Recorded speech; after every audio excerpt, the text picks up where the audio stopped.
Welcome to Books in the Freezer, a podcast dedicated to the deliciously disturbing world of horror fiction. I'm your host, Stephanie, and it's 2022, guys. It is the new year. Obviously, this is the first episode of the new year, which, as is tradition, is the new releases episode where I talk about books that are going to be coming out in the first half of the year.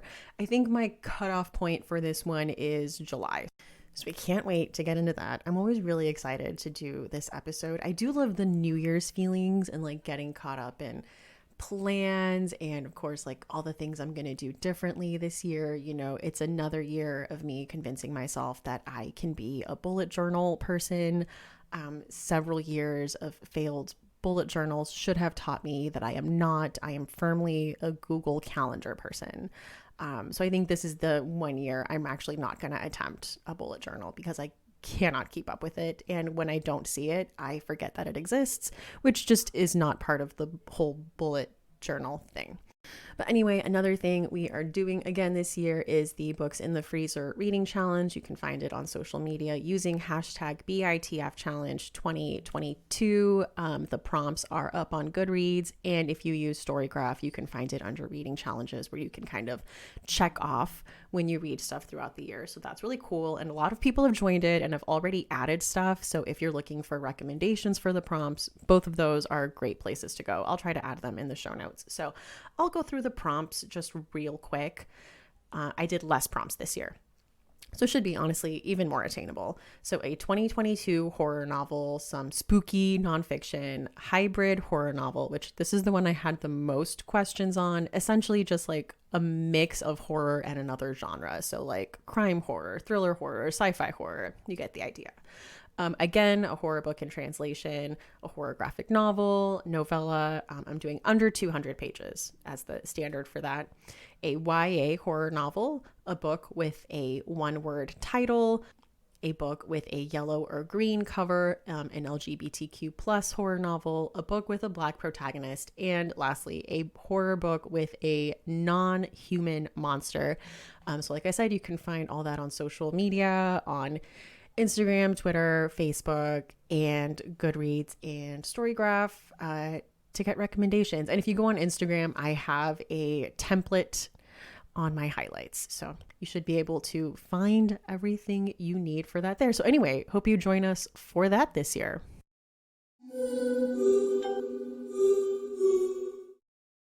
But for real though, there are a ton of books I want to get to, and this episode always tends to run a little long, so I think we're just gonna jump right into it with January releases. So kicking off January is short story collection Mestiza Blood by V. Castro, coming out January 18th. From the lauded author of The Queen of Cicadas comes a short story collection of nightmares, dreams, desire, and visions focused on the Chicana experience. V. Castro weaves urban legend, folklore, life experience, and heartache in this personal journey beginning in South Texas. A street fight in a neighborhood that may not have been a fight after all. A vengeful chola at the beginning of the apocalypse. Mind-swapping in the not-so-far future. Satan, who falls and finds herself in a brothel in Amsterdam. The keys to Mictlan given to a woman after she dies during a pandemic. The collection finishes with two longer tales. The final porn star is a twist on the final girl trope in slasher with a creature from Mexican folklore, and Truck Stop is an erotic horror romance with two hearts, a video store, and a truck stop. So as I mentioned earlier, that'll be coming out January 18th, and that is the short story collection Mestiza Blood by V. Castro. And on the 22nd, we have Such a Pretty Smile by Christy DeMeester. There's something out there that's killing. Known only as the cur, he leaves no traces, save for the torn bodies of girls on the verge of becoming women. Ones who are known as troublemakers, those who refuse to conform, to know their place. Girls who don't know when to shut up. 2019. 13-year-old Lila Sawyer has secrets she can't share with anyone. Not the school psychologist she's seeing. Not her father, who has a new wife and a new baby. And not her mother. the infamous Caroline Sawyer, a unique artist whose eerie sculptures, made from bent twigs and crimped leaves, have made her a local celebrity. But soon, Lila feels haunted from within, terrorized by a delicious evil that shows her how to find her voice, until she's punished for using it. 2004. Caroline Sawyer hears dogs everywhere. Snarling, barking, teeth snapping that no one else seems to notice. At first, she blames the phantom sounds on her insomnia and her acute stress in caring for her ailing father. But then the delusions begin to take shape, both in her waking hours and in the violent, visceral sculptures she creates while in a trance-like state. Her fiancé is convinced she needs help. Her new psychiatrist waves her problem away with pills. But Caroline's past is a dark cellar filled with repressed memories and a lurking horror that the men around her can't understand. As past demons become a present threat, both Caroline and Lila must chase the source of this unrelenting, oppressive power to its malignant core. Brilliantly paced, unsettling to the bone, and unapologetically fierce, Such a Pretty Smile is a powerful allegory for what it can mean to be a woman, and an untamed rallying cry for anyone ever told to sit down, shut up, and smile pretty.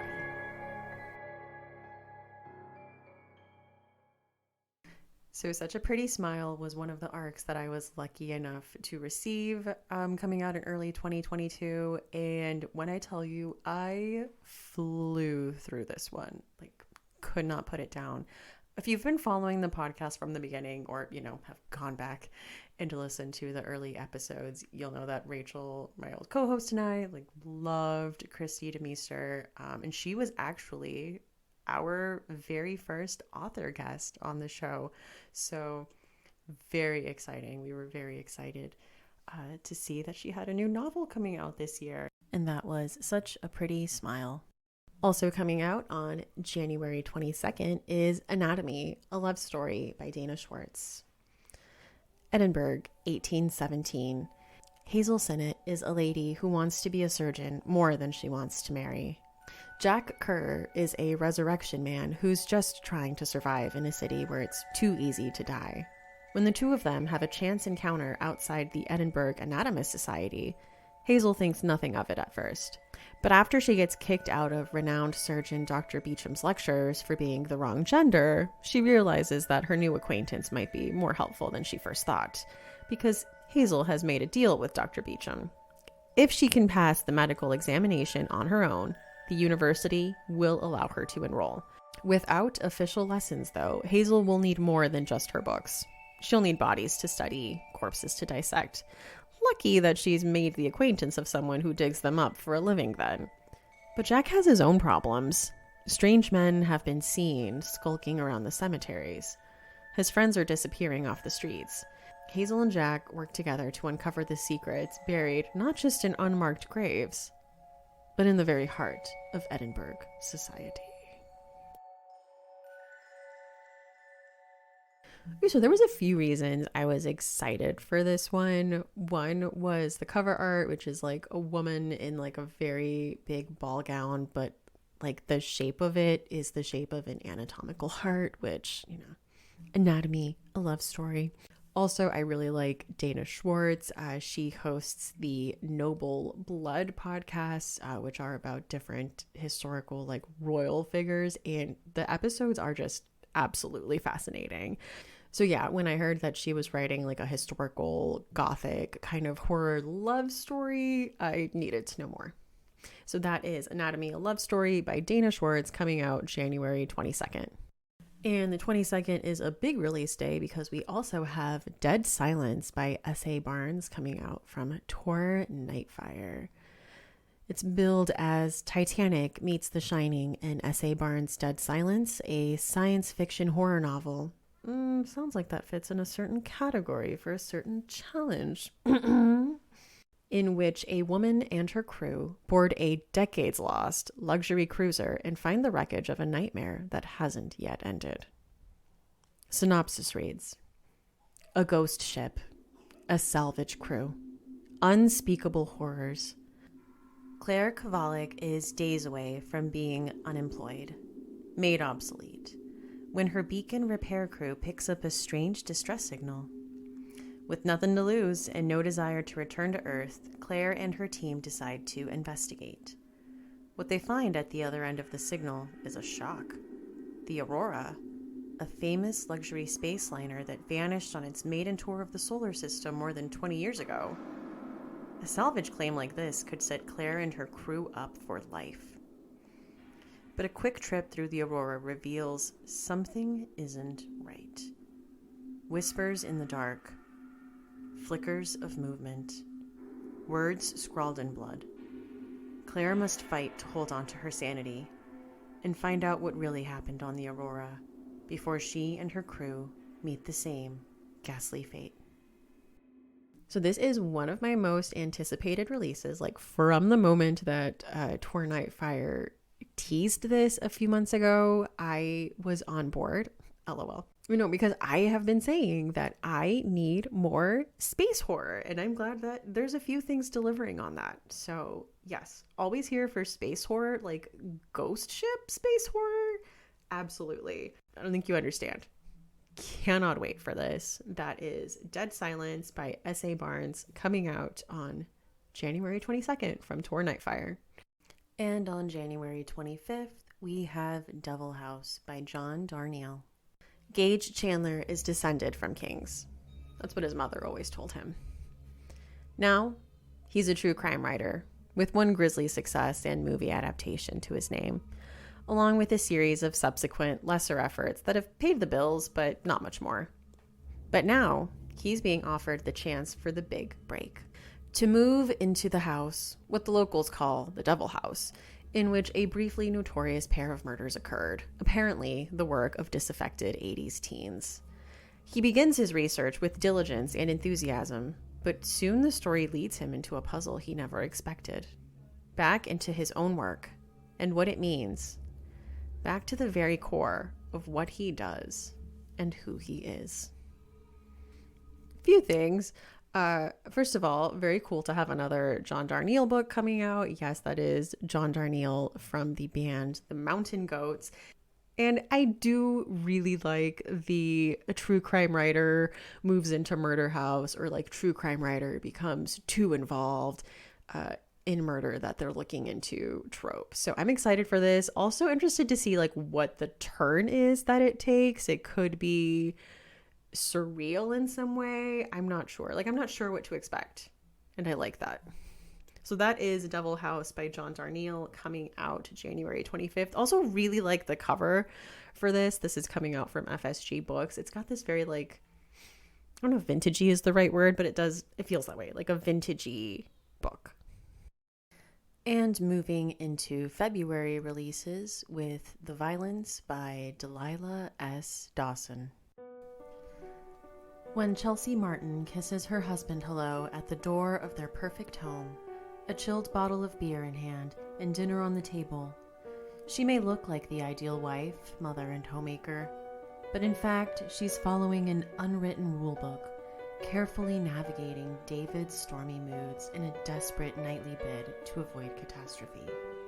If family time doesn't go exactly the way David wants, bad things happen to Chelsea and to the couple's 17-year-old daughter, Ella.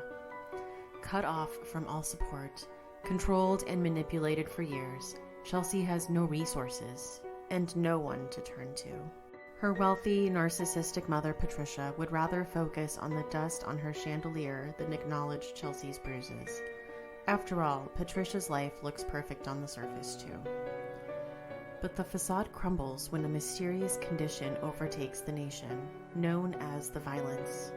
It causes the infected to experience sudden, explosive bursts of animalistic rage and attack anyone in their path. The ensuing chaos brings opportunity for Chelsea and inspires a plan to liberate herself and her family once and for all. I'm really interested in this one, I think, because reading the synopsis was very different to what I see this pushed as, which is I mean, it is about like a rage virus pandemic, but I think what I had in mind seems to be very different than what the story is about, which seems to be about these three generations of women and about domestic violence. And I kind of like it in that smaller scale. And I'm interested to see where it goes and how it handles things. So, yeah, that is The Violence by Delilah S. Dawson, coming out February 1st. And on February 8th, we have a book by Sarah Gran, The Book of the Most Precious Substance. A mysterious book that promises unlimited power and unrivaled sexual pleasure. A down-on-her-luck book dealer hoping for the sale of a lifetime, and a twist so shocking that no one will come out unscathed. After a tragedy too painful to bear, former novelist Lily Albrecht has resigned herself to a dull, sexless life as a rare book dealer, until she gets a lead on a book that just might turn everything around. The Book of the Most Precious Substance is a 17th century manual on sex magic, rumored to be the most powerful occult book ever written, if it really exists at all. And some of the wealthiest people in the world are willing to pay Lily a fortune to find it, if she can. Her search for the book takes her from New York to New Orleans to Munich to Paris, searching the dark corners of power where the world's wealthiest people use black magic to fulfill their desires. Will Lily fulfill her own desires and join them? Or will she lose it all searching for a ghost? The Book of the Most Precious Substance is an addictive, erotic thriller about the lengths we'll go to get what we need and what we want. So this is very exciting. Well, first of all, it's by Sarah Gran, who of course is the author of Come Closer, which is a not just podcast favorite, I would say like a horror book internet favorite, a horror reader favorite novella. If you haven't read it, I feel like definitely do so. And it just sounds very, very fun. I mean, it's a book about sex magic. I mean, am I right? But no, like a fun, like adventure type story. I still haven't read her Claire DeWitt books, which I feel like I want to do after reading this. I'm just going to get fully caught up on the Sarah Gran bibliography. And another one from Tor Nightfire is Manhunt by Gretchen Felker Martin. This will be coming out February 22nd. Billed as Why the Last Man Meets the Girl with All the Gifts, in Gretchen Felker Martin's Manhunt, an explosive post-apocalyptic novel that follows trans women and men on a grotesque journey of survival. Beth and Fran spend their days traveling the ravaged New England coast, hunting feral men and harvesting their organs in a gruesome effort to ensure they'll never face the same fate. Robbie lives by his gun, and one hard-learned motto: other people aren't safe. After a brutal accident entwines the three of them, this found family of survivors must navigate murderous turfs, a sociopathic billionaire bunker brat, and awkward relationship dynamics, all while outrunning packs of feral men and their own demons. Manhunt is a timely, powerful response to every gender-based apocalypse story that failed to consider the existence of transgender and non-binary people from a powerful new voice in horror. So I am so excited for this one. This is one that really caught my eye the minute that Tor Nightfire announced it. One, because of the cover design. Like, go check it out. Like I say, A+ for eye-catching cover design. Like, I'm telling you, when I saw this book, I immediately had to know more about it, which I think is what cover design should do.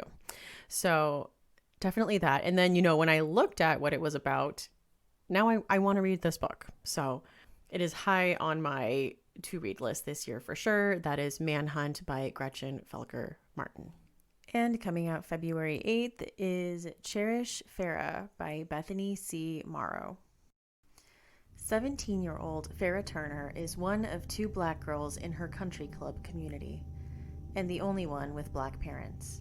Her best friend, Cherish Whitman, adopted by a wealthy white family, is something Farah likes to call WGS, white girl spoiled, With Brienne and Jerry Whitman as parents, Cherish is given the kind of adoration and coddling that even upper-class black parents can't seem to afford, and it creates a dissonance in her best friend that Farah can exploit.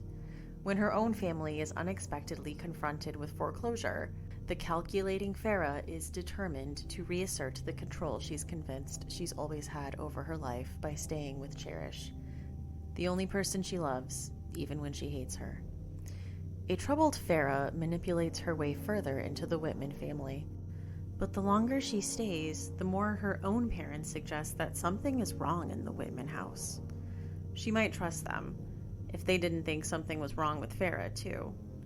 As strange things start happening at the Whitman household, debilitating illnesses, upsetting fever dreams, an inexplicable tension with Cherish's hothead boyfriend, and a strange journal that seems to keep track of what is happening to Farah.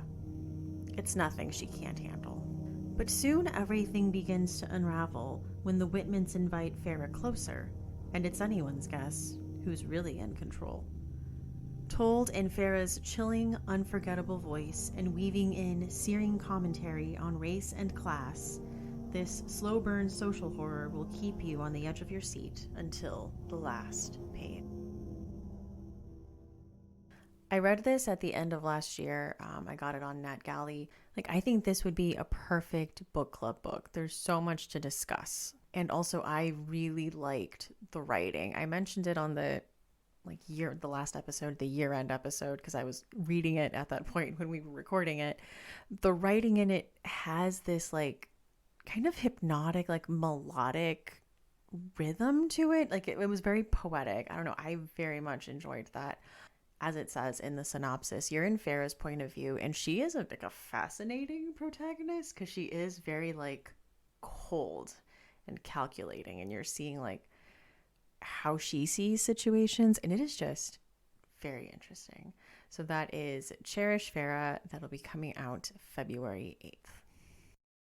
And moving into March releases with another Tor Nightfire title. This is Sundial by Catriona Ward, coming out March 1st. You can't escape what's in your blood. All Rob wanted was a normal life. She almost got it too. A husband, 2 kids, a nice house in the suburbs, far from her childhood home, Sundial, hidden deep in the wild Mojave Desert. But beneath the veneer, Rob is terrified for her oldest daughter, Callie, who collects tiny bones and whispers to imaginary friends. Rob sees a darkness in Callie, one that reminds her too much of the family she left behind. Running from her past has led her directly back to it. What's buried at Sundial could never stay a secret forever, and Rob must risk one last trip out there to protect her family and her future. So I do have a copy of this book that Tor Nightfire sent me. I've been waiting until it's a little closer to the release date to read it, just because I have other books that are, have earlier release dates. But I am so excited to get to this one because I love family secrets, and this sounds like possibly family curses. Also, I do love the Southwest desert aesthetic. Again, cover art, A+. Have to read it. Psychological horror about possibly generational trauma and family secrets. I am there. Another March release is the book of Cold Cases by Simone St. James.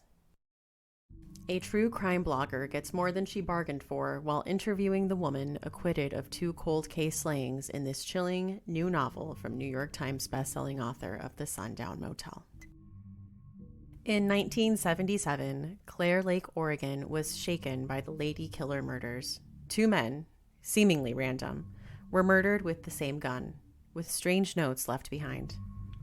Beth Greer was the perfect suspect, a rich, eccentric 23-year-old woman seen fleeing one of the crimes, but she was acquitted, and she retreated to the isolation of her mansion. Oregon, 2017. Shay Collins is a receptionist, but by night she runs a true crime website, The Book of Cold Cases, a passion fueled by the attempted abduction she escaped as a child. When she meets Beth by chance, Shay asks her for an interview. To Shay's surprise, Beth says yes. They meet regularly at Beth's mansion, though Shay is never comfortable there. Items move when she's not looking, and she could swear she's seen a small girl outside the window. The allure of learning the truth about the case from the smart, charming Beth is too much to resist. But even as they grow closer, Shay senses something isn't right. Is she making friends with a manipulative murderer? Or are there other dangers lurking in the darkness of the Greer house? Ooh, this sounds very interesting. I do have a bit of a confession to make that I have not read any Simone St. James, even though all of her books sound like they would be up my alley, and people whose opinions I trust really enjoy her books and rate them highly. I plan on reading this one. This will be the year that I read Simone St. James, and possibly some backlist titles. Who knows? Let's go crazy. But this sounds very interesting. Listen, am I a sucker for like the blogger podcaster angle? Yes. But I also love this like thriller, is there possibly a supernatural angle to it type of deal. Like that's the kind of thriller I like. So excited for this. And you know what? Let's talk about more thrillers with This Might Hurt by Stephanie Roble. Welcome to Wisewood, where we keep your secrets if you keep ours. Natalie Collins hasn't heard from her sister in more than half a year. The last time they spoke, Kit was slogging from mundane work days to obligatory happy hours to crying in the shower about their dead mother. She told Natalie she was sure there was something more out there. Then she found Wisewood. On a private island off the coast of Maine, Wisewood's guests commit to 6-month stays. During this time, they're prohibited from contact with the rest of the world. No internet, no phones, no exceptions. But the rules are for a good reason, to keep guests focused on achieving true fearlessness so they can become their maximized selves. Natalie thinks it's a bad idea, but Kit has had enough of her sister's cynicism and voluntarily disappears off the grid. 6 months later, Natalie receives a menacing email from a Wisewood account threatening to reveal the secret she's been keeping from Kit. Panicked, Natalie hurries north to come clean to her sister and bring her home. But she's about to learn that Wisewood won't let either of them go without a fight.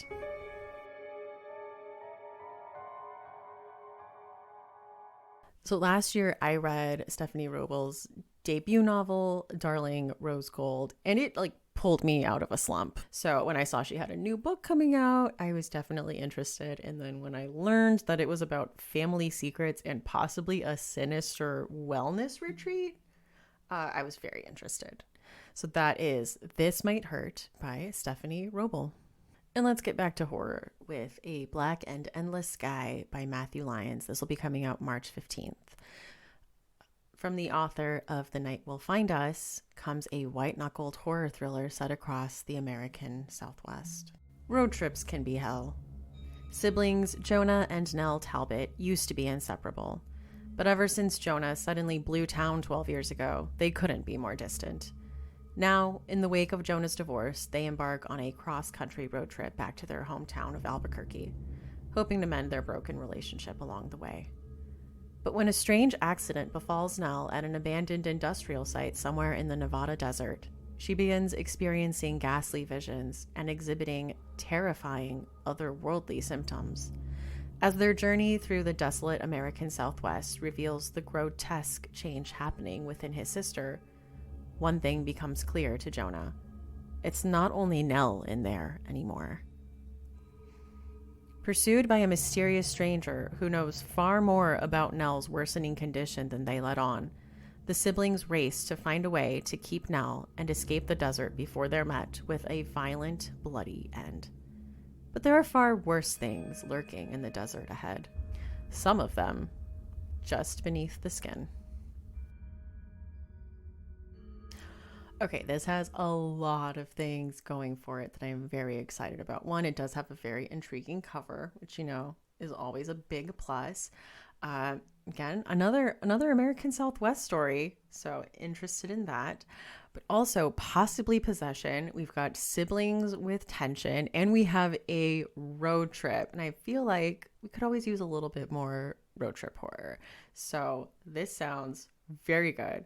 Very excited for this one. That is A Black and Endless Sky by Matthew Lyons. And moving on to The Resting Place by Camilla Stenn. And this is going to be translated by Alexandra Fleming. If only there was some type of reading challenge out there that asked for a book in translation, this would be, I don't know, a really good pick for it. Also, released in 2022 and a book in translation. Interesting. Anyway, this will be coming out March 29th. And here is the synopsis. The medical term is prosopagnosia. The average person calls it face blindness, the inability to recognize a familiar person's face, even the faces of those closest to you. When Eleanor walked in on the scene of her capriciously cruel grandmother Vivian's murder, she came face to face with the killer, a maddening expression that means nothing to someone like her. With each passing day, her anxiety mounts, the dark feelings of having brushed by a killer, yet not know who could do this, or if they'd be back, overtakes both her dreams and her waking moments, thwarting her perception of reality. Then, a lawyer calls. Vivian has left her a house, a looming estate tucked away in the Swedish woods. The place her grandfather died, suddenly. A place that has housed a dark past for over 50 years. Eleanor, her steadfast boyfriend Sebastian, her reckless Aunt Veronica, all will go to this house of secrets looking for answers, but as they get closer to bringing the truth to light, they'll wish they had never come to disturb what rests there. A heart-thumping, relentless thriller that will shake you to your core, The Resting Place is an unforgettable novel of horror and suspense.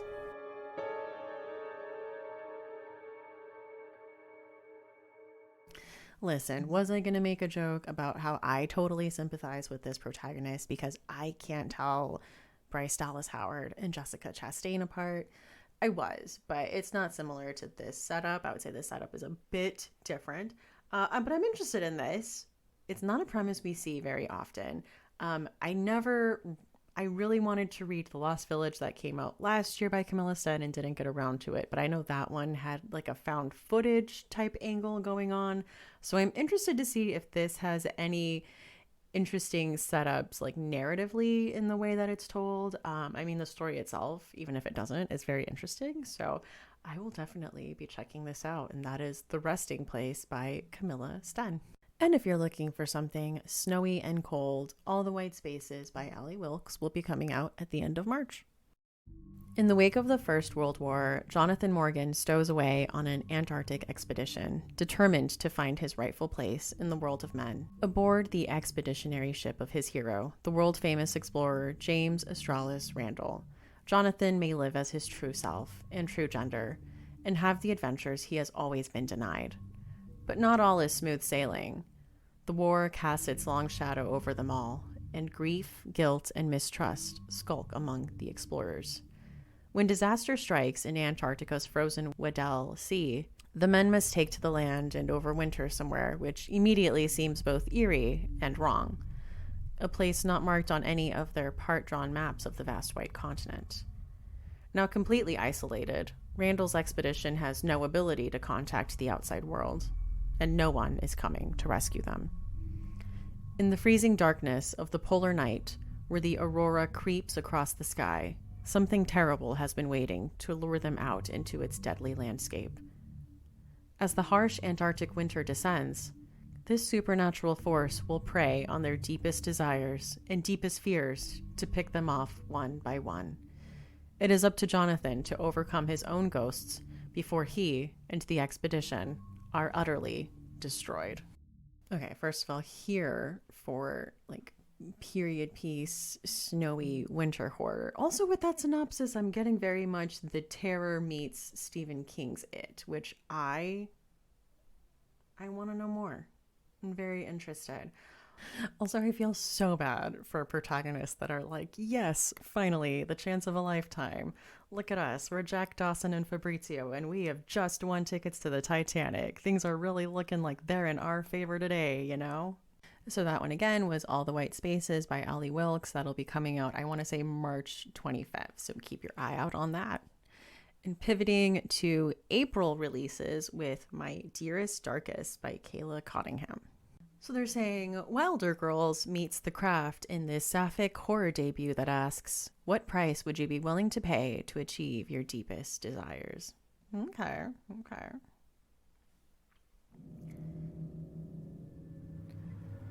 Finch Chamberlain is the newest transfer student to the ultra-competitive Ulaloom Academy. But she's also not what she seems. Months before school started, Finch and her parents got into an accident that should have left her dead at the bottom of the river. But something monstrous and ancient and terrifying wouldn't let her drown.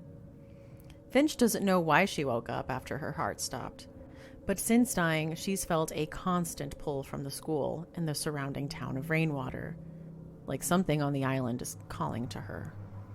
Selena St. Clair sees right through Finch, and she knows something is seriously wrong with her. But despite Selena's suspicion, she feels drawn to Finch and has a sinking feeling that from now on, the two will be inexplicably linked to one another. One night, Finch, Selena, and her friends accidentally summon a carnivorous creature of immense power in the depths of the school, as one does. It promises to grant every desire the girls have kept locked away in their insecure hearts. Beauty, power, adoration, in exchange for a price, human body parts. But as the cost of their wanting becomes more deadly, Finch and Selena must learn to work together to stop the horror they unleash before it consumes the entire island. Okay, there's a lot going on here, but in the synopsis, I feel like it is just so casually placed in there. The fact that these girls accidentally summon an ancient carnivorous creature and it is just thrown in like nothing in this synopsis. Listen, as someone who has watched a lot of horror movies, does that happen? Sure. In The Mummy, Rachel Weisz reads from the Book of the Dead. In Hellraiser, Christie summons the puzzle box. Like, it happens. People accidentally summon ancient demonic spirits, deities, etc. But it was just so casually thrown in there and really caught me off guard. But I'm like very interested in this. Listen, I love boarding school stories. It's a sapphic story. It's a story about these girls like getting like a Faustian bargain, but having to like feed body parts to this being. There's a lot of possibility for this story to go some crazy places, and I am very invested. So that is My Dearest Darkest by Kayla Cunningham. And coming out April 12th is And Then I Woke Up by Malcolm Devlin. In the tradition of Mira Grant and Stephen Graham Jones, Malcolm Devlin's And Then I Woke Up is a creepy, layered literary story about false narratives and their ability to divide us. In a world reeling from an unusual plague, monsters lurk in the streets, while terrified survivors arm themselves and roam the countryside in packs. Or perhaps something very different is happening. When a disease affects how reality is perceived, it's hard to be certain of anything. Spence is one of the cured living at the Ironside Rehabilitation Facility. Haunted by guilt, he refuses to face the changed world until a new inmate challenges him to help her find her old crew. But if he can't tell the truth from the lies, how will he know if he has earned the redemption he dreams of? How will he know he hasn't just made things worse? Well, there's a lot of interesting concepts at play here, and this had a lot of blurbs from authors I really like. I am just very curious to see how a truth-affecting virus, like what does that look like? How does that play out? So this is what I'm very interested in. And that is And Then I Woke Up by Malcolm Devlin. That'll be coming out April 12th. Coming out on April 23rd is The Fervor by Alma Katsu. 1944. As World War II rages on, the threat has come to the home front. In a remote corner of Idaho, Maiko Briggs and her daughter Aiko are desperate to return home. Following Maiko's husband's enlistment as an Air Force pilot in the Pacific months prior, Maiko and Aiko were taken from their home in Seattle and sent to one of the internment camps in the Midwest. It didn't matter that Aiko was American-born. They were Japanese, and therefore considered a threat by the American government. Mother and daughter attempt to hold on to elements of their old life in the camp when a mysterious disease begins to spread among those interned. What starts as a minor cold quickly becomes spontaneous fits of violence and aggression, even death.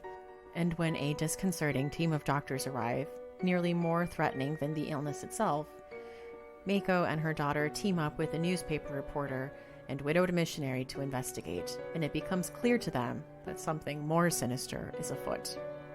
A demon from the stories of Mako's childhood, hell-bent on infiltrating their already strange world. Inspired by the Japanese yokai and the Jorogumu spider demon, the fervor explores a supernatural threat beyond what anyone saw coming.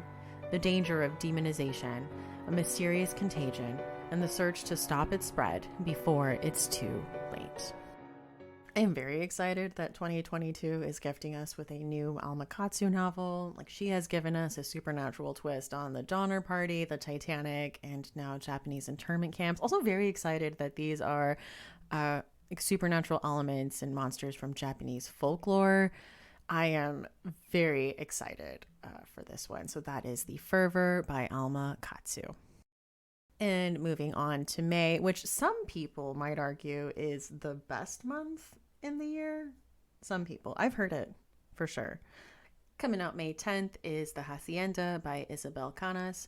This is billed as Mexican Gothic meets Rebecca in this supernatural suspense novel set in the aftermath of the Mexican War of Independence about a remote house, a sinister haunting, and a woman pulled into their clutches.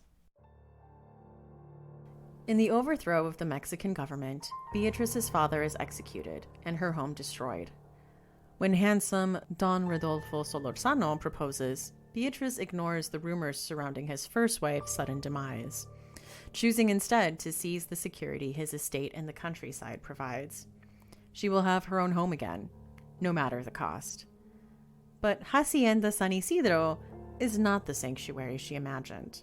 When Rodolfo returns to work in the capital, visions and voices invade Beatrice's sleep. The weight of invisible eyes follows her every move. Rodolfo's sister Juana scoffs at Beatrice's fears. But why does she refuse to enter the house at night? Why does the cook burn copal incense at the edge of the kitchen and mark its doorway with strange symbols? What really happened to the first Doña Solorzano? Beatrice only knows two things for certain. Something is wrong with the hacienda, and no one there will help her. Desperate for help, she clings to the young priest, Padre Andres, as an ally. No ordinary priest, Andres will have to rely on his skills as a witch to battle the malevolent presence haunting the hacienda. Far from a refuge, San Isidro may be Beatrice's doom. Okay, I absolutely have to know more. From the moment I read Mexican Gothic meets Rebecca, you know that I was into this. So very, very interested to see where this goes. Suffice it to say, need to have, and that is The Hacienda by Isabel Canas. That'll be coming out May 10th. On May 24th, we have Primal Animals by Lynn Rubin. Protect the girls. Arlie Gold is anxious about spending the summer at college prep Camp Rockaway, the same camp her mother attended years ago, which her mother insists will help give Arlie a fresh start and will change her life. Little does Arlie know that once she steps foot on the manicured grounds, this will prove to be true in horrifying ways. Even though the girls in her cabin are awesome, and she's developing a major crush on the girl who sleeps in the bunk above her, the other campers seem to be wary of Arlie, unwilling to talk to her or be near her, which only ramps up her paranoia. When she's tapped to join a strange secret society, Arlie thinks this will be her new shot at fitting in, until her new sisters ask her to do the unthinkable, putting her life and the life of her new crush in perilous danger. This is delivering on the 3 S's of like sapphic, summer camp, and secret societies. And honestly, I don't need to know more. You don't need to sell me any more on this book. I'm gonna read it for sure. That is Primal Animals by Lynn Rubin. Another May 24th release is Hide by Kirsten White. This is her adult debut, which is very exciting. She, of course, is the author of The Dark Descent of Elizabeth Frankenstein, which has been a favorite of both Rachel and me. And I. Whatever. The challenge.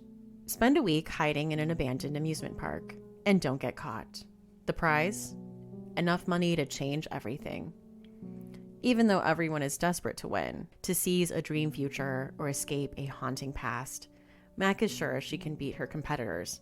All she has to do is hide, and she's an expert at that. It's the reason she's alive and her family isn't. But as people around her begin disappearing one by one, Mac realizes that this competition is even more sinister than she imagined, and that together might be the only way to survive. 14 competitors, 7 days, everywhere to hide, but nowhere to run.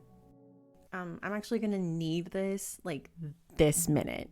Everything about this story is take my money. I, for one, think we need more horror about games. I do. I think that's something we need more of. Hiding in everything about this. I need it. I don't even know if I can say anything else. It's just, yes, now. Anyway, that is Hide by Kirsten White. That'll be coming out May 24th. Coming out May 31st is Summer's Edge. Coming out May 31st is Summer's Edge by Dana Malay.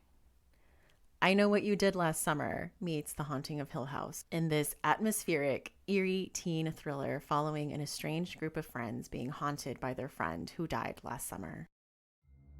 Emily Joyner was once part of an inseparable group. She was a sister, a best friend, a lover, and a rival. Summers without Emily were unthinkable, until the fire burned the lake house to ashes with her inside. A year later, it's in Emily's honor that Chelsea and her 4 friends decide to return. The house awaits them, meticulously rebuilt. Only Chelsea is haunted by ghostly visions. Loner Ryan stirs up old hurts and forces Golden Boy Chase to play peacemaker, which has perfect hostess Kennedy on edge as eerie events culminate in a stunning accusation. Emily's death wasn't an accident, and all the clues needed to find the person responsible are right here. As old betrayals rise to the surface, Chelsea and her friends have one night to unravel a mystery spanning 3 summers before a killer among them exacts their revenge.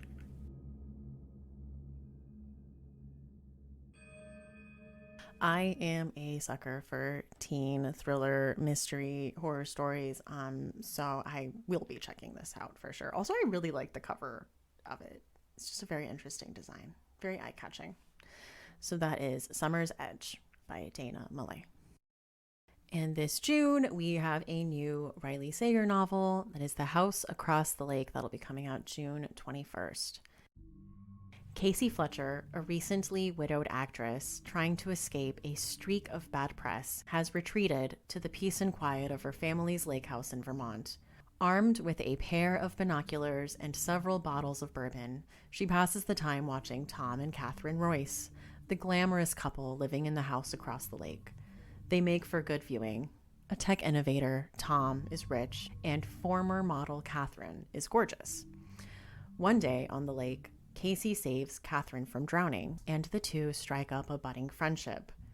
But the more they get to know each other, and the longer Casey watches, it becomes clear that Catherine and Tom's marriage isn't as perfect and placid as it appears. When Catherine suddenly vanishes, Casey becomes consumed with finding out what happened to her. In the process, she uncovers eerie, darker truths that turn a tale of voyeurism and suspicion into a story of guilt, obsession, and how looks can be very deceiving. Ooh, I do enjoy Riley Sager as an author, so looking forward to this. Giving me some Rear Window vibes, or depending on what your cultural references are, Shia LaBeouf masterpiece, Disturbia, I think would also apply. But yeah, Nosy Neighbors for the win. This is Riley Sager's The House Across the Lake. And wanted to mention that Haley Piper has a few things coming out this year, notably a spring release of Your Mind is a Terrible Thing, which, as I mentioned, space horror. Love, love, love, love space horror. Synopsis is: communications specialist Alto's shift aboard starship MG Yellowjacket turns hellish after waking from a tristle to learn every crewmate has vanished. Worse, a sinister presence has crawled aboard the ship. It's violent, destructive, and it can reach into your thoughts and make you see and feel what it wants. anxiety-ridden alto might be the least qualified person to face a creature that can hack minds like computers. Only a perilous journey to the ship's bridge can reunite comms specialist with crew and give them a chance to call for help.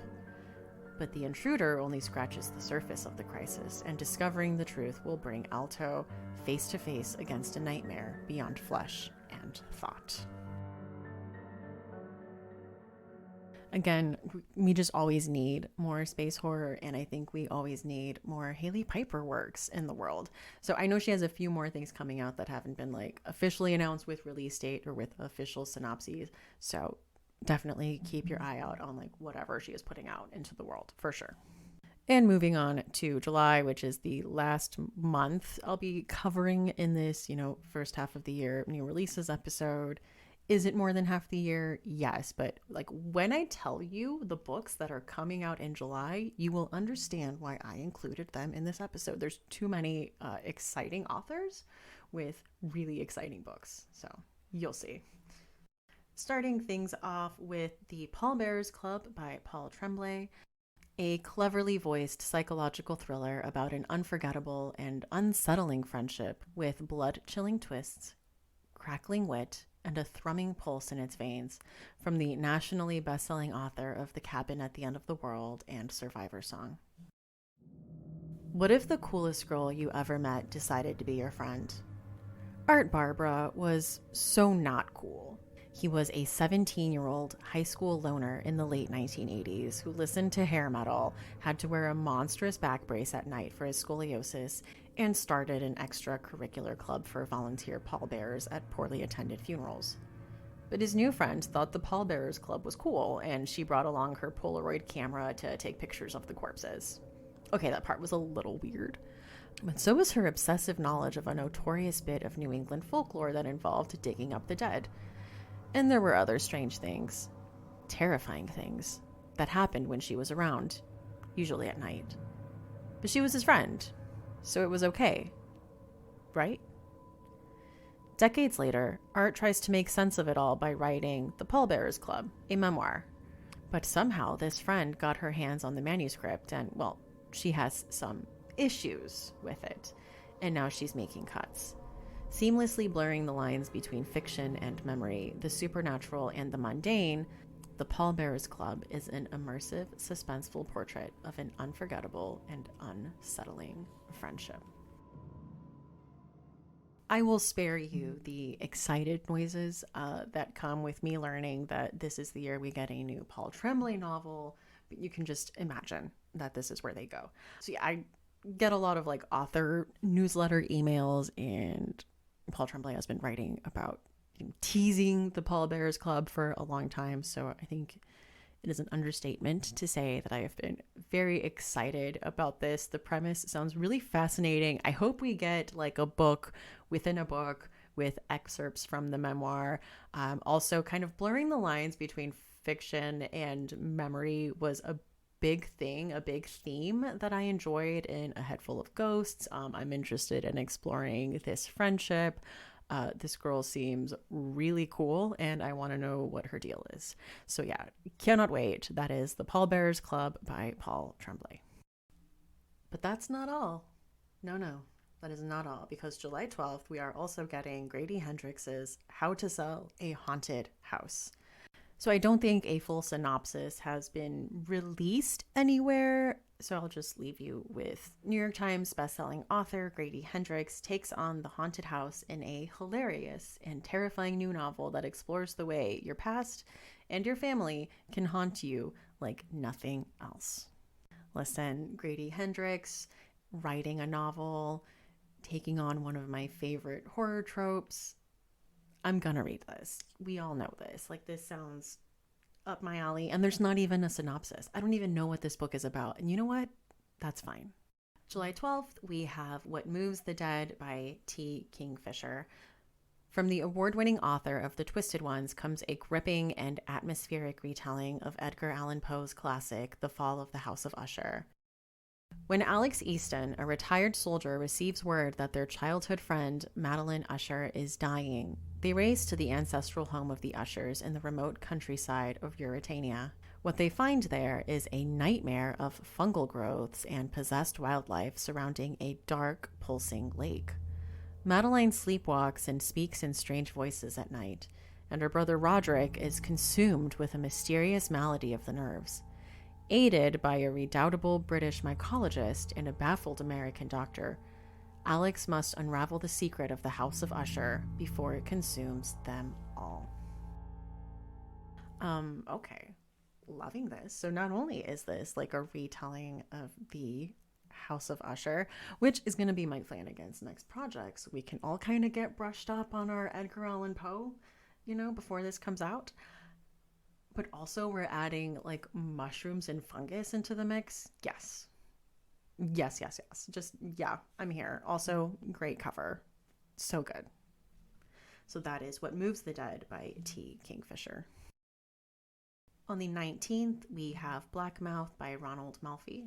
Perfect for fans of Stephen King's It, a group of friends return to their hometown to confront a nightmare they first stumbled on as teenagers in this mesmerizing odyssey of terror. For nearly 2 decades, Jamie Warren has been running from darkness. He's haunted by a traumatic childhood and the guilt at having disappeared from his disabled brother's life. But then, a series of unusual events reunites him with his estranged brother and their childhood friends, and none of them can deny the sense of fate that has seemingly drawn them back together. Nor can they deny the memories of that summer, so long ago, the strange magic taught to them by an even stranger man, and the terrible act that has followed them all into adulthood. In the light of new danger, they must confront their past by facing their futures and hunting down a man who may very well be a monster. Ooh, okay. Well, coming of age story is usually always a hit. I love Ronald Mulfey's writing. Come With Me was one of my favorites last year. So very interested to see where this goes. So that is Blackmouth by Ronald Mulfey. And ending with Don't Fear the Reaper by Stephen Graham Jones, which will be the sequel to My Heart is a Chainsaw. And hold on, book 2 of the Lake Witch trilogy. Okay, a lot of important things. December 12th, 2019, Jade returns to the rural lake town of Proof Rock the same day as convicted Indigenous serial killer Dark Mill South. 4 years after her tumultuous senior year, Jade Daniels is released from prison right before Christmas when her conviction is overturned.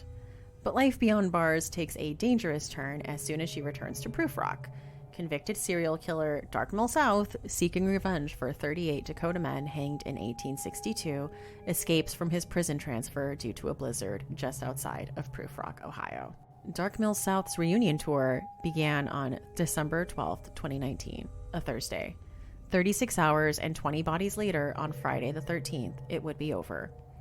Don't Fear the Reaper is the page-turning sequel of My Heart is a Chainsaw from New York Times bestselling author Stephen Graham Jones. Very, very, very much excited for this. Love Jade as a protagonist. I hope we get more into, I don't know if we're going to still be on a slasher thing or if we're going somewhere else. I do see some slasher nods. Friday the 13th, big serial killer somehow becoming loose during a bungled prison transfer. A lot of things going on here, and I am into it. So that is Don't Fear the Reaper by Stephen Graham Jones. So that is it for 2022 new releases. And if you would oblige me for a minute, my son Henry really wanted to come on the podcast and talk about a book. So here he is. So Henry, welcome to the show. Thank you for having me on. So you wanted to come on and you wanted to tell the listeners who are horror readers about a book you think they might like. Yeah. What book is that? Dogman. Dogman. Why do you think they would like it? Because actually this one has got lots of scary stuff. Scary stuff? Like what? Like Petey, actually, I think the clone of Petey dies in it because I think he might get snapped by scissors. Oh man, that is pretty dark. And actually there's a skeleton T-Rex in this what does try to kill Petey.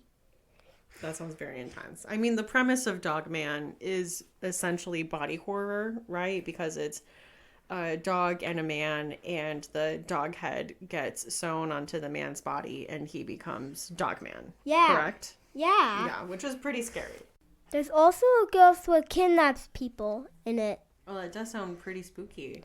And you think people that like horror would like these books? Yeah. Okay, what were those books called again? Dogman? Do you know who wrote them? I don't know. Oh, Dave Pilkey. So the same guy that wrote the Captain Underpants book. So thank you, Henry, for coming on and recommending a book to our listeners. Thank you. So thank you for letting Henry share that with you. He was very excited to come on here and talk to you.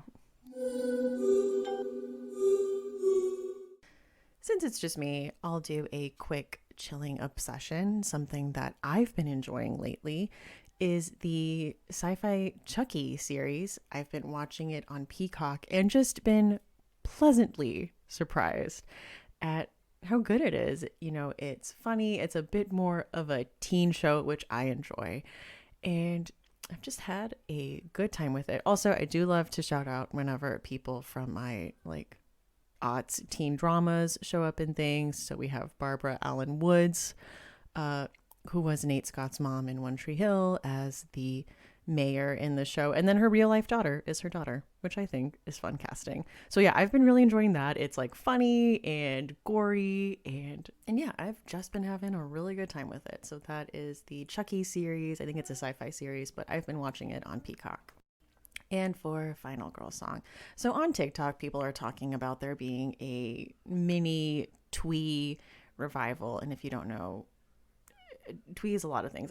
To me, it's that very Zooey Deschanel, girl with ukulele, Peter Pan collar era of fashion and music, that lighthearted indie. Listen, I wasn't not into that, but I was much more into what TikTok, also not just TikTok, Vogue just came out with an article called 2014 Tumblr Girl is Back.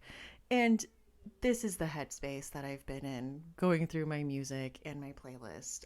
And of course, this is the era of the Black Keys, the Arctic Monkeys, the Kooks, 21 Pilots, you got it. So I am choosing seminal album from this era, Badlands by Halsey, and I am choosing Control. And in my movie, I think it is our final girl. You know what? She is a 2014 Tumblr girl.